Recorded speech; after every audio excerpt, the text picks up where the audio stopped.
Bokota, Bokota, Bokota, Bokota. Le concert de Fabregas, propriétaire et orchestre Villanova, concert naïe et outil qu'on a annulé son par-dessus la troisième corde, supporter Bagangi.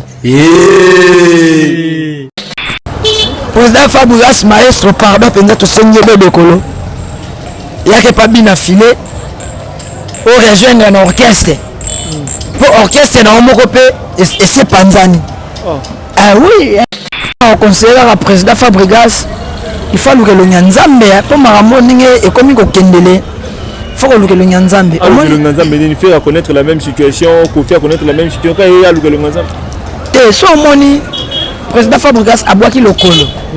Et raté. Supporter Bagangi. A boité sur la générique, il fait son nino. D'andologie.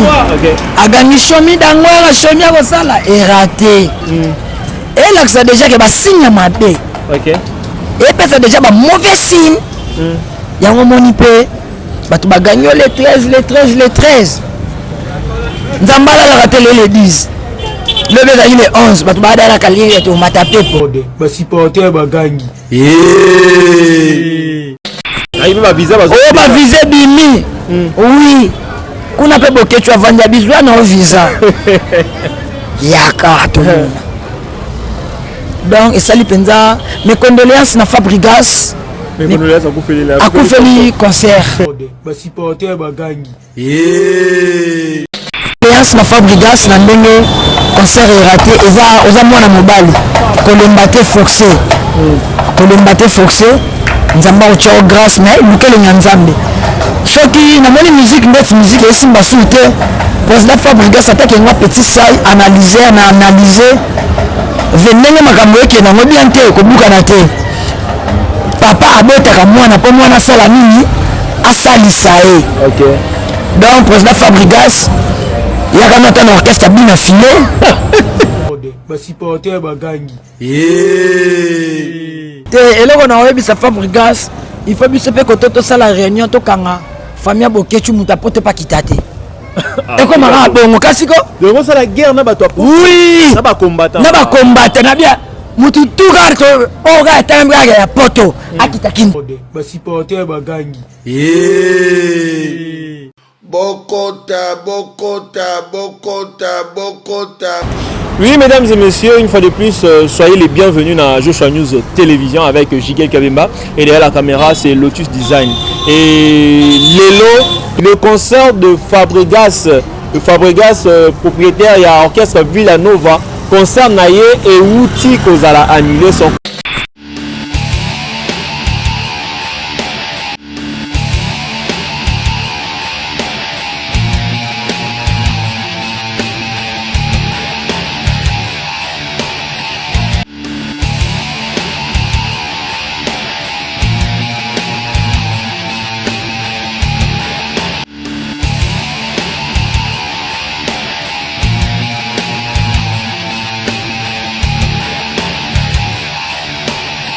Concert est annulé. Donc, concert est prévu pour la salle, il y a double mixte le 13 novembre et Kobetama Lissousouté.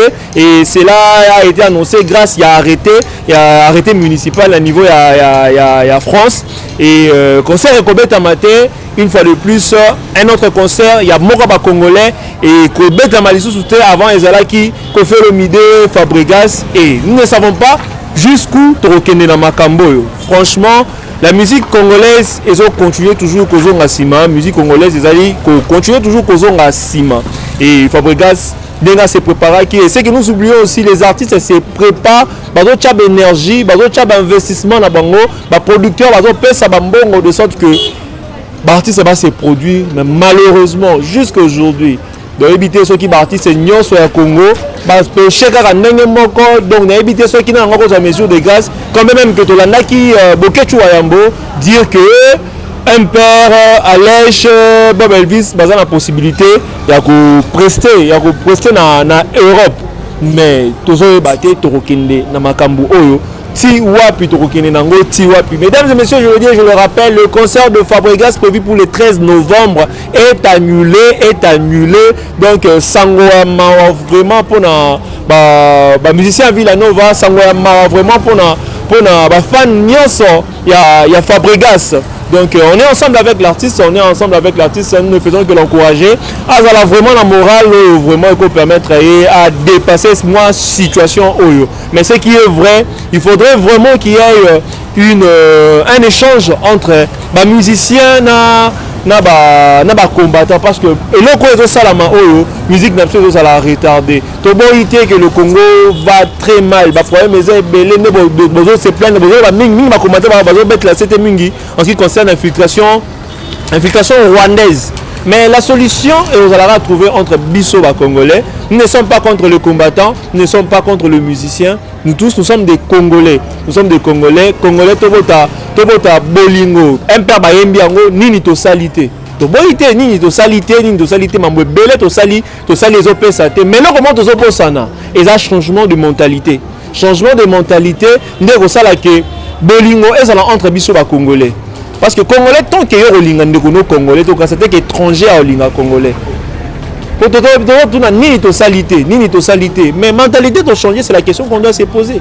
Mentalité doit changer. Le Congolais a un comportement en 2005. Si le Congolais sous Baranzela. Congolais a un comportement Congolais. Tous les jours, toujours continuer toujours dans la lutte, on a Congolais. Un étranger peut menacer un Congolais, la présence de Congolais.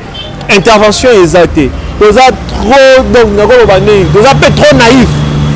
Vous êtes trop naïf. Et en même temps, nous sommes Congolais. Vous êtes trop égoïste.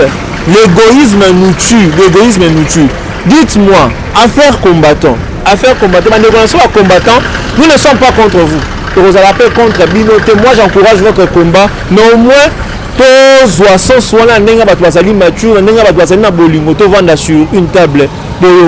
Qu'est-ce que vous voulez que le musicien fasse pour que moi, climat et paix et quota? Il y a de ces musiciens qui vous ont défié, tout ça. Nous avons besoin de façon à agir ça. Et si vous faites tout ce que vous faites là, et ça va pour Bolingo Yamboka Oyo.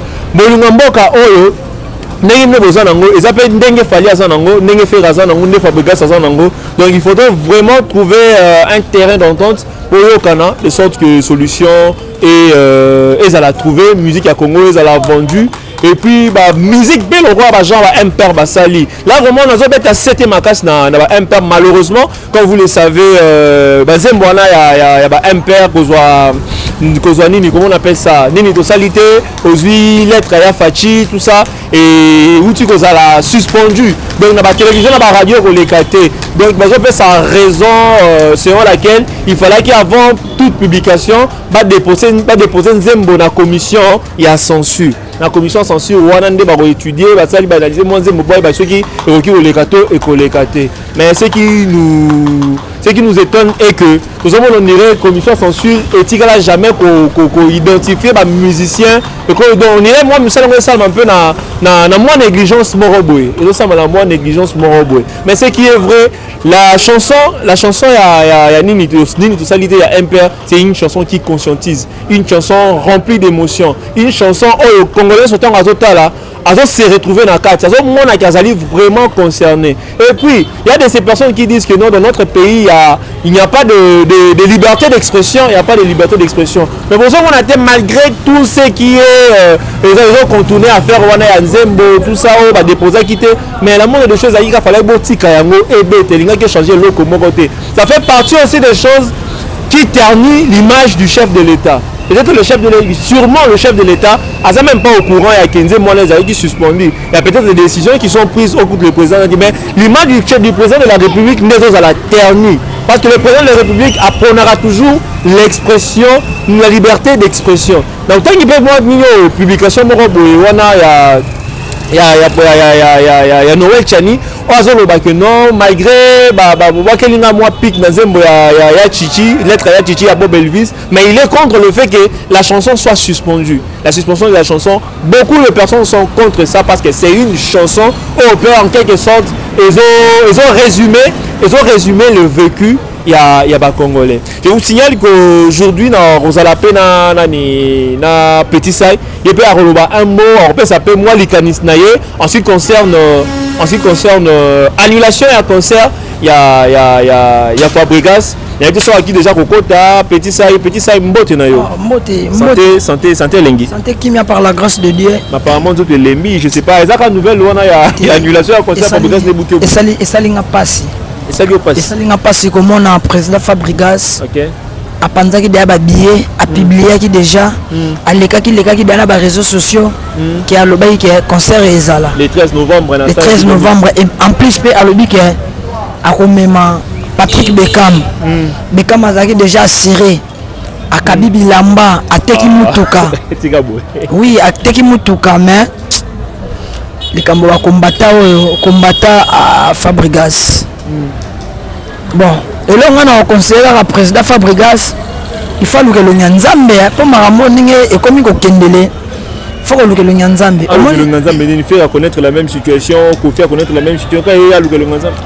Et so moni président Fabregas a boaki le colo. Et raté. A boaki son générique sur Nino. Dandologie. A gagné chomi d'angola, chomi à Rosala et raté. Et là ça déjà que va signe mabe. OK. Et puis ça déjà un mauvais signe. Il y a un moni pe tu vas gagner les 13. Nzambala la raté le 10. Le bébé il est 11, tu vas dans la calière tu mata pepo. Il va viser va viser bimi. Oui. Kuna pe boke tu avanda bizwa na visa. Yaka to. Donc et sali penza mes condoléances na Fabregas. Mes condoléances à Koufeli concert. Mes condoléances na Fabregas na ndenge concert est raté eza oza mwana mobali. Kolembate forcé. Kolembate forcé. Nzamba ko tchao grâce mais lukelo nyanzambe. Soki na moni musique net musique et simba soute. Président Fabregas attaque nga Petit Sai analyser na analyser. Venenge makambo yake na bien te ko buka na te. Papa abotaka mwana po mwana sala nini asalisa e. OK. Donc président Fabregas yaka na tan orchestre bien filé. Oui, nazo ba mambo solo. Papa botaka mwana po mwana salisa e. Lelo so boti papa so boti mwana. Papa komi mukolo. Le papa komi mukolo. Mwana abota mwana fasani. Aniesa papa équipé papa ba besoin. Parce que papa ko kasuite. Président Fabregas maestro pardon pendant to sengebe bekolo. Yake pa bina filé. O rejoindre na orchestre. Pour orchestre na omoko pe et c'est Panzani. Ah oui, orchestre de Panzani. Il y a qu'à rejoindre un orchestre, il y a président Binafilé. Président Binafilé, on consomme le peu Mutuka, on consomme un peu moins pas, on doit moins l'ipamboli. Oui. Mais ceux qui sont dans le contexte, il y a une annulation, il y a Binafilé, concert et bétama. Nzamba, on consomme la grâce, na kolela ya Binafilé, na mawana, pour y aller à faire Marie Msam, na maoya yembaka wana. Batu ba okoka babite to tikela betata inya bita poto tumba. Mais na ndenge bina fila benga a dégager qui faux papa.